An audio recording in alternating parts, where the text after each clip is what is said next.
Welcome to BusinessWise, the show that provides you with effective tools of management as developed by L. Ron Hubbard. I'm Arte Marin, and I'm your host, and today's guest is Myron Finley, an attorney and a business manager. You'll like this show, and I think you'll learn a lot from it.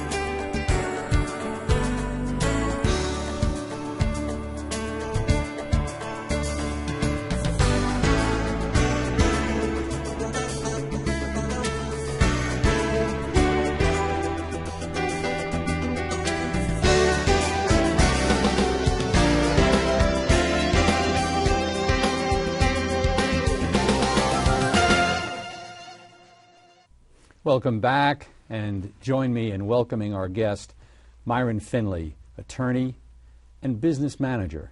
Myron, welcome to the show. Artie, thanks for having me. Sure. Now, I know that you've been practicing about 25 years. Yep. What brought you to the law in the first place? I guess mostly the desire to help. In fact, I've done surveys on this. Most lawyers actually want to help people. That's why they go to law school in the first place. And that's clearly what all I ever wanted to do since the time I was a kid was help people in their businesses. And lawyers seem to be the highest trained, most able people to do that when I was a kid. So that led me into the law. I see. Now look, that's very laudable for you. If that's the case, and I don't doubt that it is, lawyers want to assist people, they have problems of various types. How do they manage to get the reputation where there's volumes of lawyer jokes?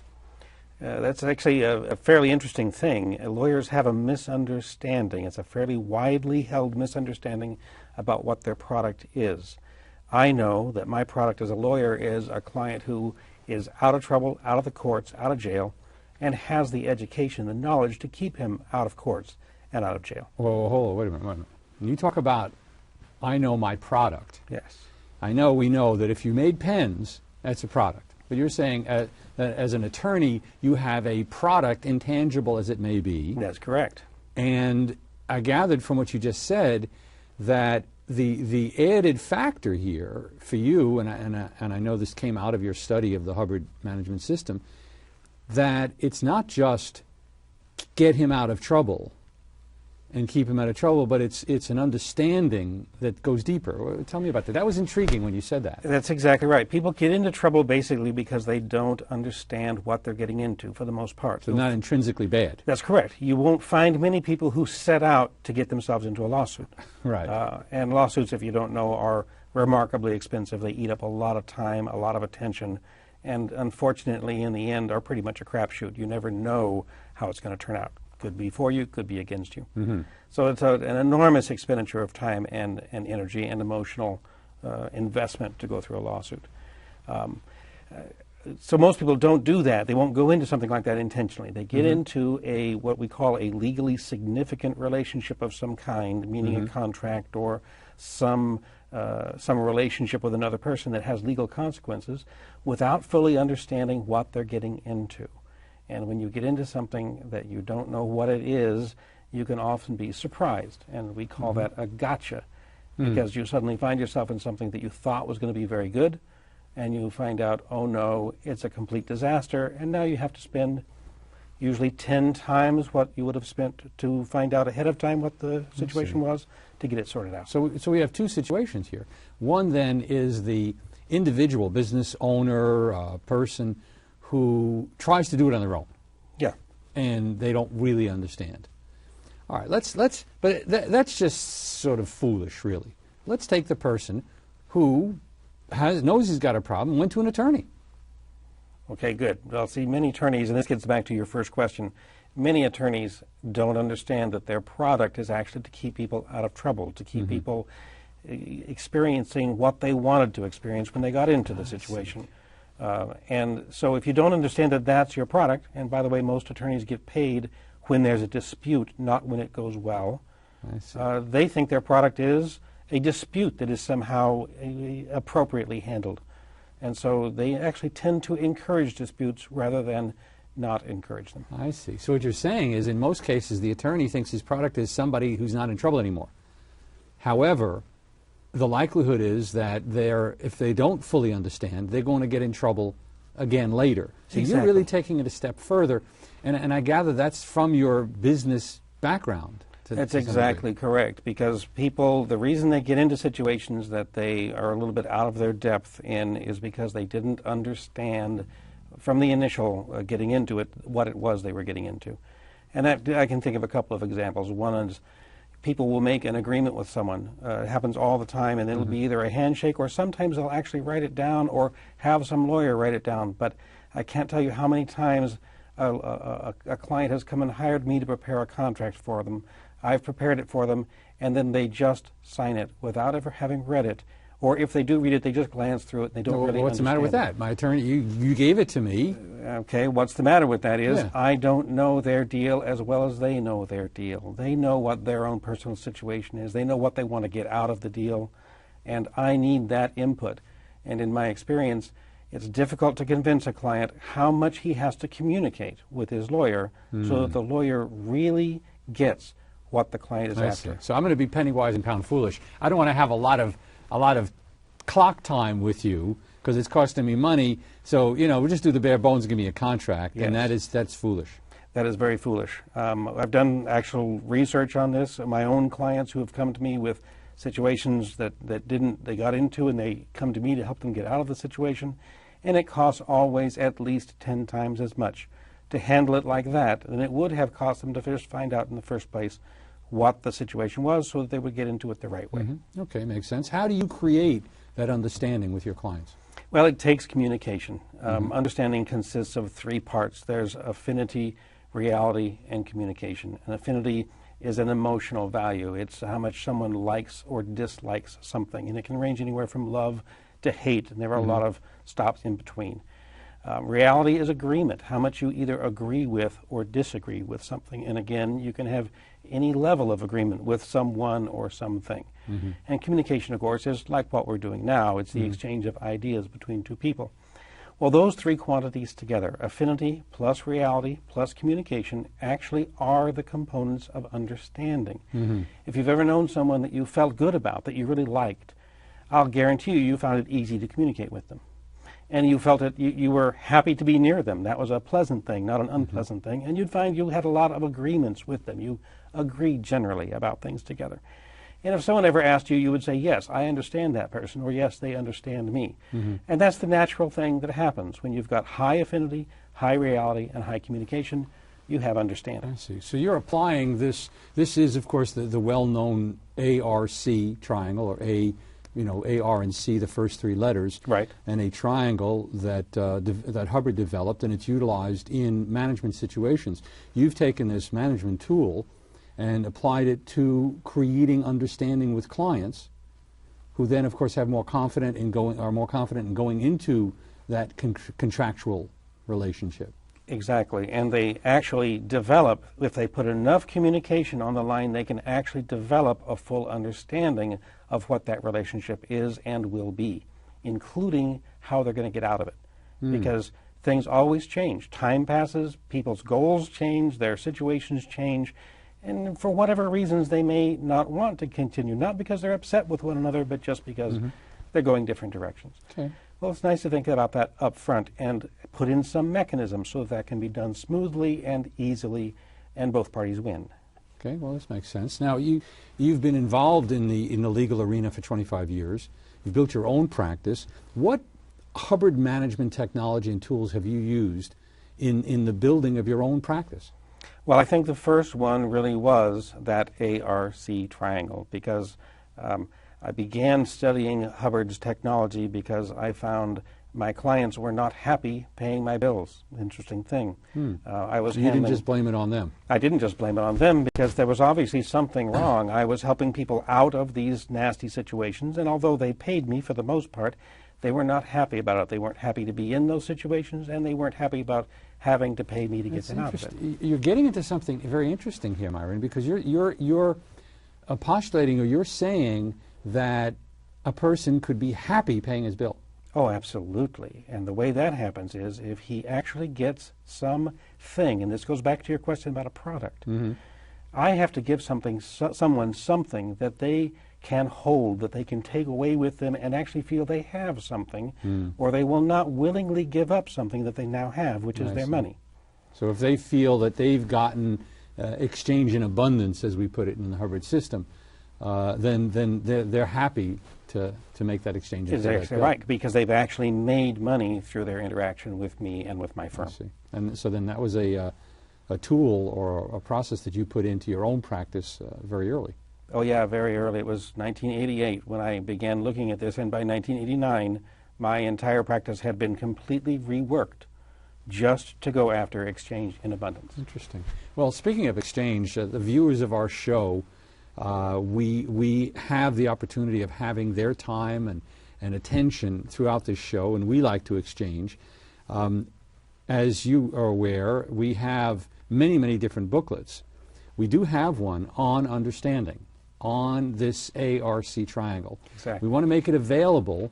If you call the number on your screen, you can have a copy of the understanding booklet that goes into what attorney and business manager Myron Finley is discussing right now, and is a very valuable piece of information for use, not only in your business, not only in contractual relationships, but in personal relationships as well.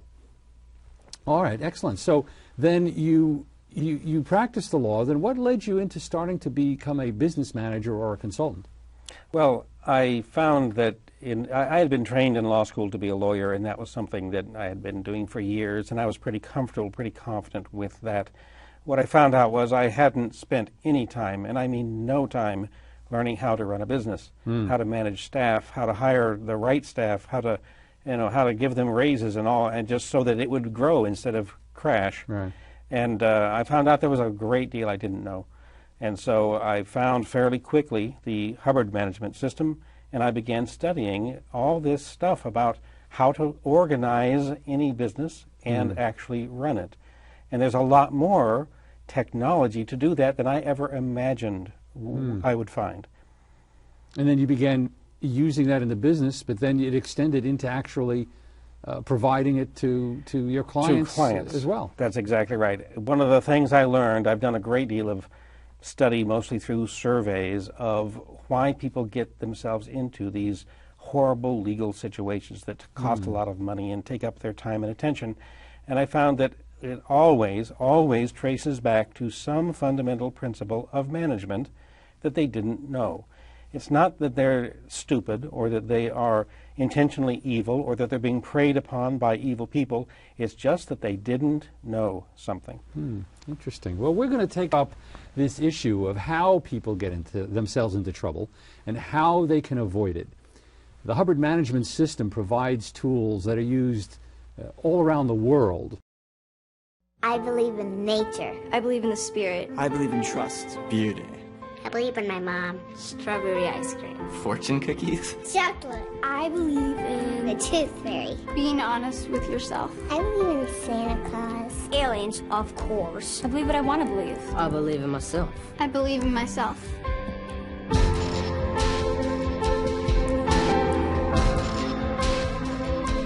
I believe in peace.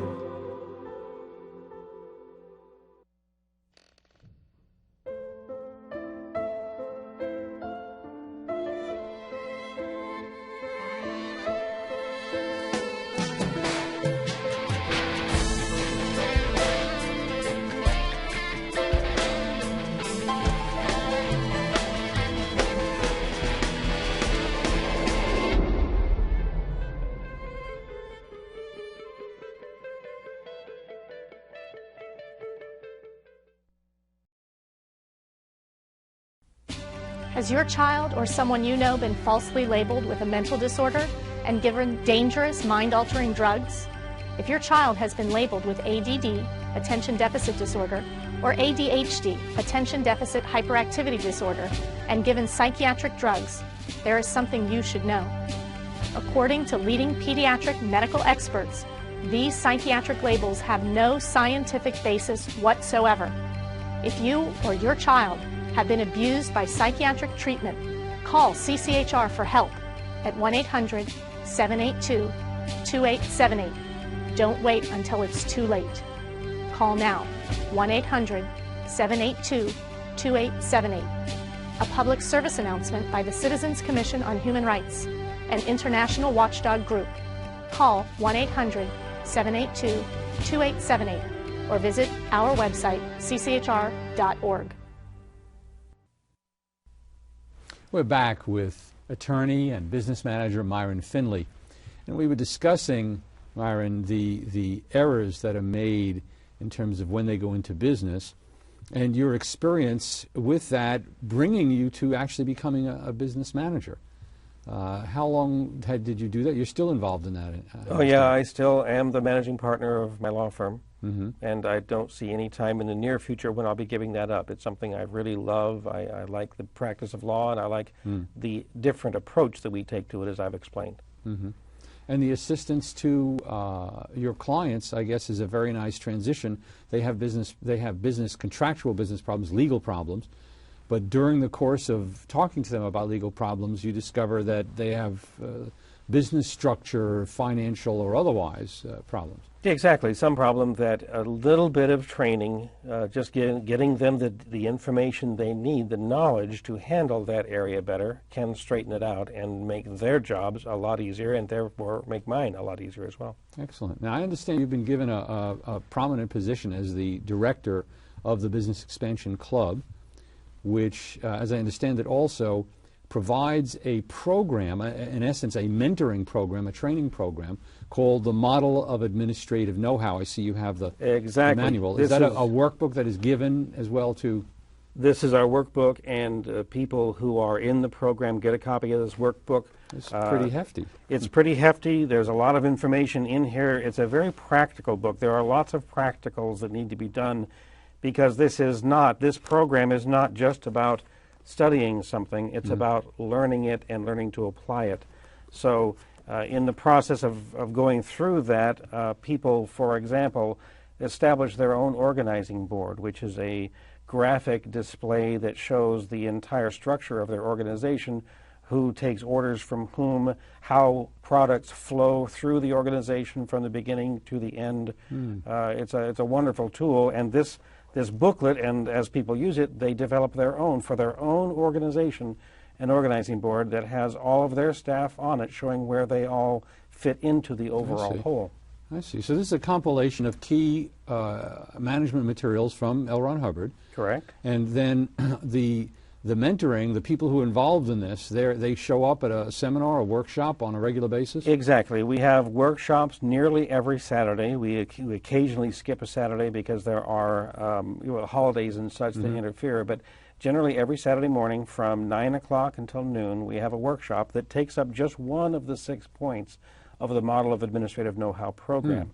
There are 6 of them. They're quite distinct. 6 factors. All right. Why don't you tell us, walk us through the factors so that the audience gets a feel for what is. Okay, good. Covered. I will. And I'm going to put my glasses on because I've got some success stories that people have written who have been through the program that I think people would like to hear about.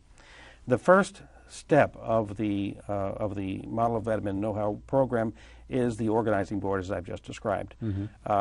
People come to the workshop, they get a fairly detailed explanation of the organizing board, its function and its design. So this is a structural thing of who should really be in what position and what are their basic functions so things flow. Who should be doing what, that's exactly correct. And there are some key things in putting together your organizing board that really, in fact, it's called an organizing board because it organizes the activity. It doesn't just describe the organization that's already there, it actually forces organization in. Excellent. It's a very useful tool. We, for example, have a guy who is a manager of a truck repair facility. They sell and alignment, front-end alignment systems for enormous trucks, 18-wheelers and such. And he, after having done his organizing board and gotten it up, he says, I would like to take this opportunity to thank you for the time you spent with me and my staff. The organizational techniques you displayed have been implemented, lessening worrisome busy work, leaving more time for production. Concentration on operational efficiency makes our company a company with a future. Mm-hmm. He was very excited, and his staff were very excited to have this organizing board so that they could see how they were supposed to work together. One of the features of that, having that organizing board in your business, is if somebody asks you to do something and it's not a duty that you're assigned in the organization, you shouldn't do it. You should route it to the person who does that thing, because everyone on the organizing board is an expert in their particular area. Mm-hmm. So that's the first Saturday of the model. And that's very much know-how related program. to morale as well. People who feel more efficient, the things flowing, they get more productive, and therefore their morale is better. That's absolutely right. And in fact, I have another success story that I want to read because it went directly to morale. This client was a manager of a regional chain of dental facilities, dental clinics down in the Southwest. He said, "My team's morale has been greatly improved as a result of this system. They have come to own the technology of their jobs and are applying it on their own initiative. I expect a significant reduction in our turnover rate." Excellent. So he's actually getting more stability out of his staff. Sure. So he can hire them and then keep them around for several years and actually get the benefit of the training he's put into them, rather than having them, you know, the revolving door syndrome where people come and go and he never gets the benefit of the training money he's spending. Excellent. And by the way, I want to hear the rest of these, but I do know also that you're involved with the BEC, or the Business Expansion Club, on the East Coast, but apparently, and not apparently, there are units all over the country, in fact, all over the world. All over the world, that's exactly right. And people are doing the same things we're doing here all over the world. Having these terrific gains. Exactly, and having these Saturday workshops to help others. Everyone who delivers these workshops has already been through this workbook. They've already established the 6 points of the model of admin know-how. And once they've established the 6 points and passed the grade, so to speak, they're given an award as a model of admin know-how award winner. That's exactly terrific. Correct. What's number 2? Number 2 is a communication system. Every organization on the planet has to have some way that members communicate with one another.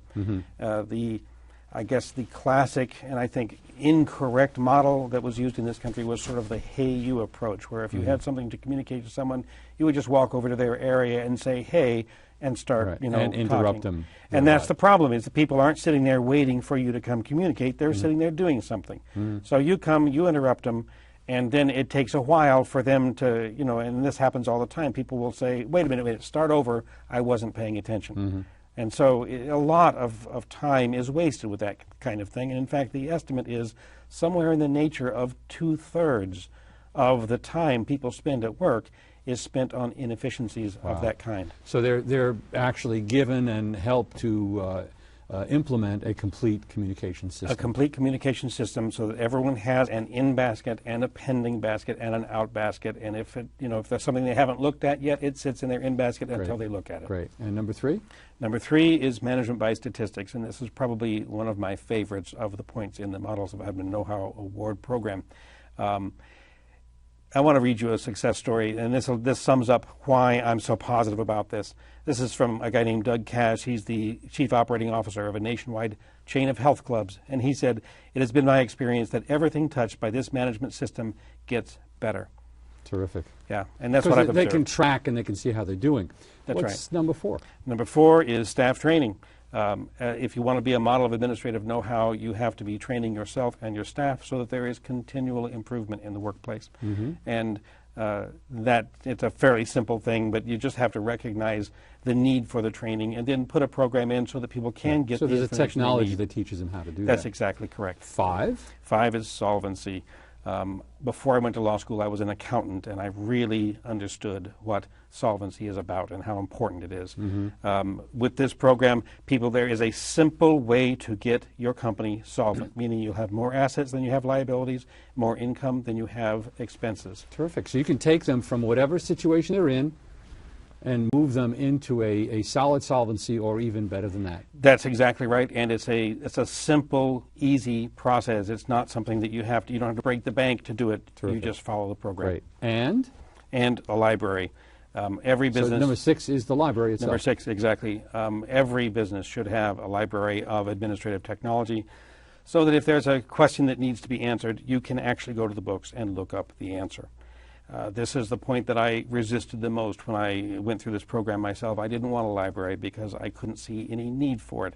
But I've had one now for something like 12 years, and I can tell you it is absolutely wonderful. It takes all the question out of my managing that company, because I know if I have a problem, I can go to the books and find Well, the it's answer. interesting, you know, if you look at management as a living and working activity, and there's a violation, you're in trouble management-wise, you can go to the law books, in essence, the Hubbard Organization Executive Course and other things that are similar, and have an answer.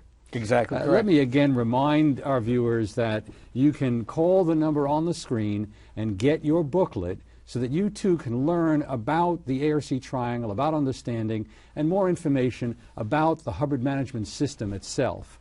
We're very happy to present this information to you. I certainly want to thank Myron Finley for joining us, sharing his expertise, and thank you very much for joining on the show. We'll see you next time.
I believe in nature. I believe in the spirit. I believe in trust. Beauty.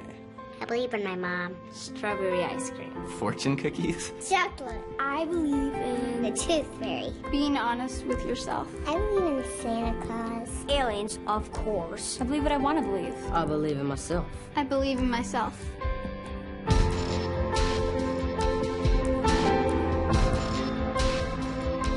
I believe in peace.